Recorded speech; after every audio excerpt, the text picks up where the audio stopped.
अरे टीना, तूने तो अचानक से आके मुझे सरप्राइज दे दिया। बैठ। और टीना, ये मेरी प्यारी सासू माँ है, और मम्मी जी ये मेरी कॉलेज फ्रेंड है टीना। आप दोनों बैठो, मैं आपके लिए पानी लेके आती हूँ। बेटा बहुत अच्छा लगा आप यहाँ पे आए। आने जाने से ना दोस्ती बनी रहती है। अच्छा, तो आप डॉली की सास है। वैसे मेरा अंदाजा सही था कि डॉली की सास ना कोई गांव वाली होगी। आंटी आप बुरा मत मानना, गांव वाले लोग ना अलग ही नजर आ जाते हैं। ले टीना पानी। मम्मी जी आपको पता है, टीना और मैं कई सालों के बाद मिल रहे हैं। हाँ, वैसे कई सालों बाद मिल रहे हैं। और ये क्या, स्टील के ग्लास में पानी? तुम्हारे यहाँ क्या कांच के ग्लास यूज नहीं होते? नहीं टीना, हम ना सारे स्टील के बर्तन ही यूज करते हैं। हाँ वो तो ठीक है। अब तुम अपने घर में जैसे मर्जी बर्तन यूज करो, कम से कम मेहमानों को तो कांच के गिलास में पानी दिया करो। हाँ बहू, ये बिल्कुल सही कह रही हैं। इस बार मंगल बाजार लगेगा ना बेटा, कांच के गिलास ले आना। क्या डॉली, तू मंगल बाजार से जाके कांच के बर्तन लेके आने वाली है? हमारे यहाँ तो सारे बर्तन ही कांच के यूज होते हैं, और वो भी ब्रांडेड और महंगे। और ये स्टील के बर्तन वो तो हमारी मेड ही यूज करती है। चल छोड़ टीना सारी बातों को, ये बता तेरा कैसे आना हुआ अचानक से? अरे डॉली, मैंने ना नया घर खरीदा है। इसी 15 तारीख को उस घर का गृह प्रवेश है। मैंने अपनी सारी फ्रेंड्स को बुलाया है। मैंने सोचा तुझे भी बुला लेती हूँ। मेरे पास तो तेरा एड्रेस भी नहीं था, प्रीति से लिया है तेरा एड्रेस। और हाँ, आ जाइयो, भूलना नहीं है। अरे टीना, भूलूंगी क्यों? अब मेरे को तो आना ही पड़ेगा, क्योंकि तू स्पेशल कहने जो आई है मेरे घर। डॉली, मैं तुझे कोई स्पेशल नहीं बोलने आई। तुझे पता तो है कि मुझे घुमा फिरा के बात करनी नहीं आती। मैं तो बस ये देखने आई थी तू किन हालातों में रह रही है।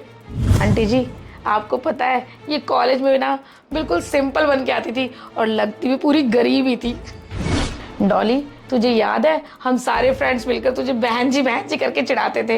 एक बात बोलूं, तूने हमेशा से ना एडजस्ट करना ही सीखा है, और तुझे जो मिला तूने उसमें ही गुजारा कर लिया। हाँ बेटा, जितना मिले ना उतने में गुजारा कर लेना चाहिए। तुम्हें तो पता ही होगा बहू के पापा की माली हालत ठीक नहीं है। हाँ टीना, तुझे तो हमारे घर के हालात सारे पता ही हैं। मेरे पापा एक नॉर्मल सी नौकरी करते थे, और तेरे पापा बहुत बड़े बिजनेसमैन। मेरे पापा की सैलरी पूरी हम दोनों बहनों को पढ़ाने में निकल जाती थी। और एक बात बताऊं टीना, हम मिडिल क्लास फैमिली वालों को ना शुरू से ही एडजस्ट करने की आदत होती है। वैसे डॉली, जिंदगी में ना ज़्यादा एडजस्ट नहीं करना चाहिए। और तुझे तो पता है कि मैं शुरू से कितनी ज़िद्दी स्वभाव की रही हूँ। मैंने तो यहाँ तक कि अपनी मैरिड लाइफ में भी एडजस्टमेंट नहीं की। मेरे हस्बैंड से ना मेरी कुछ खास बनती नहीं थी। हम दोनों अलग अलग रहने लग गए हैं। क्यों एडजस्ट करूँ मैं? मैंने तो अपने हस्बैंड को साफ साफ बोल दिया, बेटी तुम रखो, बेटा मैं रखूँगी, और एक घर लेके दे दो। उन्होंने तो ये घर लेके दिया जिसका गृह प्रवेश है 15 तारीख को। बहुत सुंदर घर है। तेरा घर कितना बड़ा है वैसे? टीना, एक रूम ये है और एक छोटा रूम अंदर है। बस 2 कमरों का घर? ये तो शुरू होते ही खत्म हो जाता है। तो रहती कैसे है यार? चल छोड़ इन सब बातों को। तेरे हस्बैंड क्या करता है ये बता। टीना, मेरे हस्बैंड ना प्राइवेट जॉब करते हैं और एक कंपनी में कंप्यूटर ऑपरेटर है। क्या? Computer operator? कम से कम मैनेजर लेवल का आदमी तो ढूंढती। तेरे कपड़े देखकर ना यही लगता है 15-20 हजार रुपए से ज्यादा कमाता नहीं होगा तेरा हस्बैंड। टीना, मेरे हस्बैंड की सैलरी 22,000 रुपये है, पर हमारा इसी में ही गुजारा बहुत अच्छे से चल जाता है। ये लो, मेरे हस्बैंड भी आ गए हैं। राजीव, ये मेरी फ्रेंड है टीना। नमस्ते जी। नमस्ते जी। अच्छा, ये तेरे हस्बैंड कंप्यूटर ऑपरेटर। डॉली कहाँ तक एडजस्ट करेगी? तूने घर भी मिडिल क्लास ढूंढा, पति भी कम कमाने वाला ढूंढा। कम से कम शक्ल सूरत तो देख लेती। ऐसा लगता है अपने से 15 साल बड़ी उम्र के लड़के से शादी की है।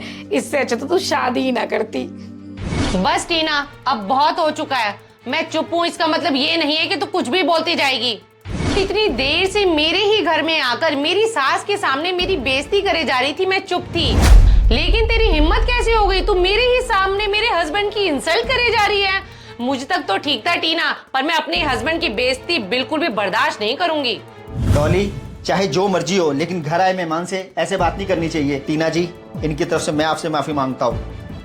राजीव, आपको इससे माफी मांगने की कोई जरूरत नहीं है। मुझे बहुत अच्छे से पता है अतिथि भगवान बराबर होता है, इसलिए मैं इतनी देर से इसकी बकवास सुन रही थी। पर हर बात की ना लिमिट होती है।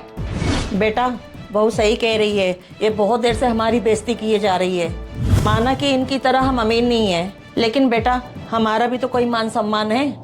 And for your kind information Tina, इसी एडजस्टमेंट की वजह से ना आज मेरी शादीशुदा लाइफ बहुत अच्छे से चल रही है। वैसे मुझे बोलना तो नहीं चाहिए, अगर तू भी आज एडजस्ट करती ना तो तेरी शादी भी खराब नहीं होती। शादीशुदा होने के बावजूद भी तू आज अलग रहती है अपने पति से, और तेरे बच्चों की भी क्या जिंदगी है।